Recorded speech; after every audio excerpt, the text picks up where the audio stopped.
Et Tepo, Chou et Tefnout. Alors, voici comment réussir ta nouvelle année 6258 à travers ta thérapie personnelle. Thérapie personnelle, c'est-à-dire tout ce que tu peux faire pour t'aider à retrouver l'équilibre. Car on veut être réaliste. C'est 365 autres jours qu'on va entamer bientôt, le 3 août. Et je crois qu'il y aura des bas. Il y aura beaucoup de hauts. Je te souhaite beaucoup de hauts, mais il y aura également des bas. Donc, quoi faire lorsque tu te sens en bas, lorsque tu te sens dans le trou par terre? Comment te relever? Qu'est-ce qu'il faut que tu fasses pour pouvoir te relever rapidement? Mais déjà, toi, tu es un signe que, honnêtement, j'apprécie pour ta capacité de vite te relever parce que tu ne restes pas souvent dans une chose. Tu es quelqu'un qui va curieux de nature, donc, et aussi ton imaginaire est très fort. Alors ça fait que ton attention, même s'il y a quelque chose qui te dérange, ton attention risque d'être captée vers une autre situation, un autre événement. Et ça t'aide à très vite te détacher de ce qui est en train de te déranger. Alors, mais bon, ce que j'ai dit, ça c'est ce que j'ai dit, mais on va voir. Qu'est-ce que le tarot, lui, il te dit? J'utilise le African American Tarot. Je précise pour toi, car je sais que tu es très curieux, tu aimes savoir comment les choses fonctionnent. Donc, on y va. Donc, je vais te dire, en fait, comment a été ton énergie l'année qui s'achève et dans quelle énergie aussi quelle énergie faudra embrasser pour pouvoir vraiment réussir, mais aussi rapidement retrouver ton équilibre. Et également, qu'est-ce qu'il faut que tu fasses au niveau personnel, d'accord? Alors, donc regardons ici ce que j'ai. La première, c'est celle-là, la lune. C'est ce que je disais, tu es très... Elle représente ici ton imaginaire, ta capacité d'être... de pouvoir... tu sais vraiment visualiser, en fait, en toi. Tu sais, tu as une force, tu vois vraiment certaines choses de façon très visuelle. Mais ici, ce qu'elle veut dire, puisqu'il s'agit de te dire quoi faire pour vite retrouver l'équilibre, peut-être qu'il ne faudrait pas trop te perdre dans la rêverie. On dirait que pour certains, le rêve est une façon justement d'échapper à une réalité difficile, mais on t'invite à ne pas rester aussi trop longtemps dans le rêve, dans l'imaginaire, dans les souhaits, etc. Ok? Je sais que c'est ta force vraiment de pouvoir visualiser et aussi n'oublie pas que lorsque tu visualises aussi positif, avec l'intention, ça t'aide également à manifester. Mais le conseil est de ne pas rester trop longtemps dans l'imaginaire, la rêverie, au stade de la rêverie. La deuxième ici, c'est celle-ci. Je trouve qu'il y a vraiment un lien intéressant parce que ici, on te dit, c'est comme si tu avais peut-être tout au long de l'année 6257, c'est comme si tu avais commencé beaucoup de choses, ça et là, et que tu ne les as pas achevées. Donc, on t'invite plutôt à fermer le cycle parce que la carte du monde représente la complétude, le fait d'achever, le fait de terminer un cycle.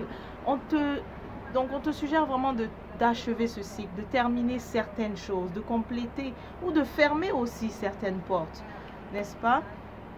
Et allons voir comment était ton énergie en fait. Comment est ton énergie? Comment sera? Qu'est-ce qu'il faudra? Comment était ton énergie?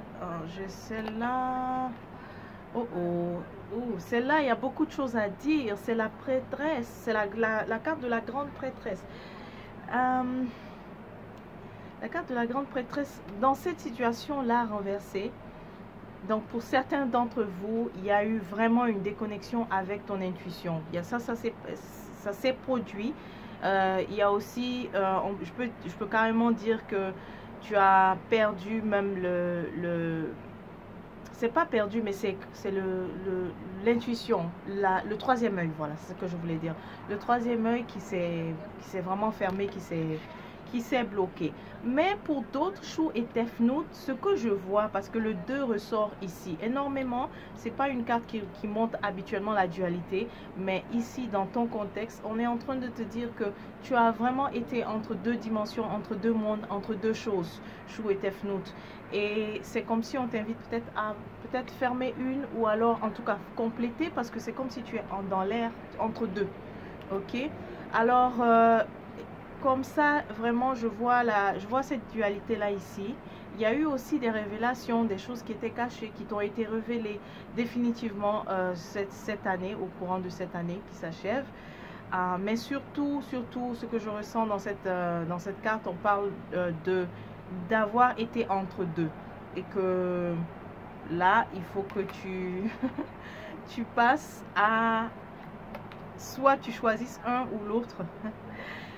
Alors, pour la nouvelle année, quelle énergie qu'il faudra embrasser, c'est celle-là. Ça, c'est l'ermite, la 9, n'est-ce pas? Ça, c'est l'ermite. C'est la carte de l'ermite. L'ermite, ça représente plutôt... intéressant. Il y a comme une idée d'un certain retour ici. C'est ce que ça me dit. Un retour. Ok? Retour vers... Pour certains, ça sera carrément le village, parce que c'est ce que je vois. Et que là, ça va t'aider à te ressourcer. Mais définitivement, l'énergie à embrasser sera vraiment... chouette flûte.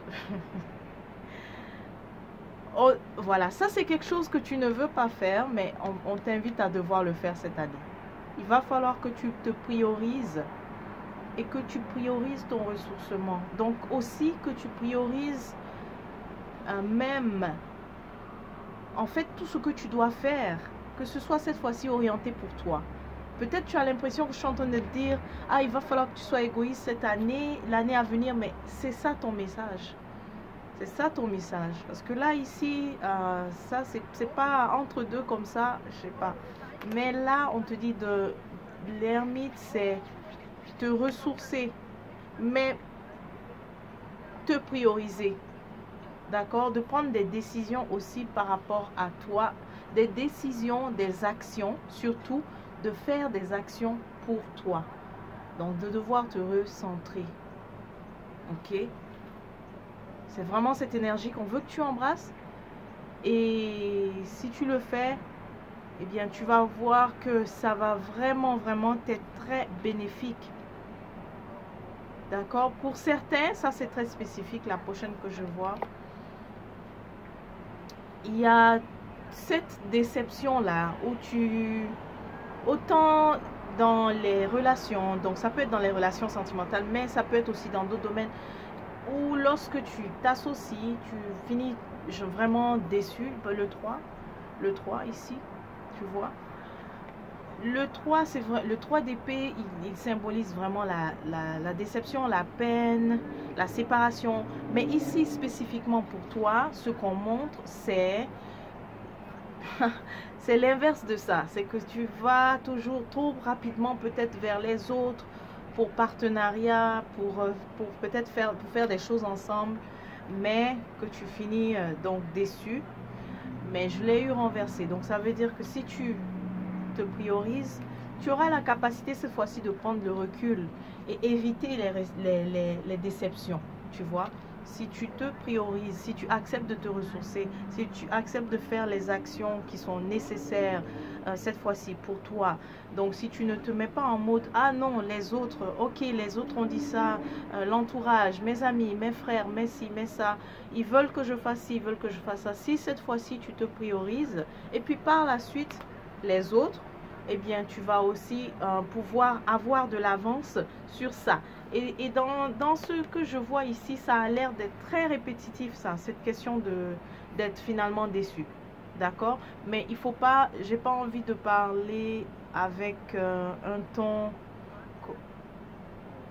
où il n'y a pas la notion de responsabilité. Ici, je veux vraiment que tu regardes avec la notion de responsabilité. De dire, ben, j'ai peut-être souvent attiré ces déceptions parce que je ne prenais pas du recul, justement. Je ne prenais pas du recul avant. Je ne prenais pas ce temps-là. L'ermite, il aime prendre du temps d'abord tout seul pour étudier, pour analyser. Il prend ce temps-là tout seul. Et puis ensuite, il va vers le monde. Et ce qui est bien, bon, dans d'autres decks, on le voit avec une lampe, une lumière. Ça veut dire qu'il a enfin, après avoir pris ce temps-là de ressourcement, d'études, d'analyse, il voit enfin clair. Avec la lampe qu'il tient, il peut enfin avancer, ok, avec une vision beaucoup plus claire, ok, tu vois. Donc c'est ça. Alors j'ai aussi l'oracle vision sacrée. Ici on te montre la carte, c'est vision, tu vois. Encore une fois la vision. Donc ça sera vraiment vraiment important, je trouve, de suivre le message de cette carte-là, qui est celle de l'ermite. Donc on t'invite à embrasser l'énergie de l'ermite, donc d'embrasser l'énergie en fait de Astre, parce que ça c'est, l'ermite représente Astre, la Vierge, donc qui parfois va prendre ce recul, aura besoin d'être seule avec elle-même pour se retrouver, se régénérer en fait, se ressourcer. Alors pour toi, ça sera cette énergie qu'il faudra embrasser. Et donc laisser cette déconnexion, parce que ici ça symbolise la déconnexion, la dualité, pour pouvoir te retrouver ici en fait en un. Ok, et comme justement Gémeaux, tu es dualisé déjà, et ça veut dire aussi de faire l'unité en fait en toi, l'union je dirais plutôt, de faire l'union aussi en toi, avec tout ce quelles sont les deux forces que tu as l'impression qui s'opposent, les deux idées en fait que tu as l'impression qui s'opposent en toi, et de pouvoir retrouver en fait sorte d'harmonie entre les deux. Et c'est possible parce qu'on te le montre à travers l'ermite. D'accord? Alors, c'est tout pour toi. Je te souhaite une merveilleuse, merveilleuse nouvelle année 6258 et on se dit à la prochaine.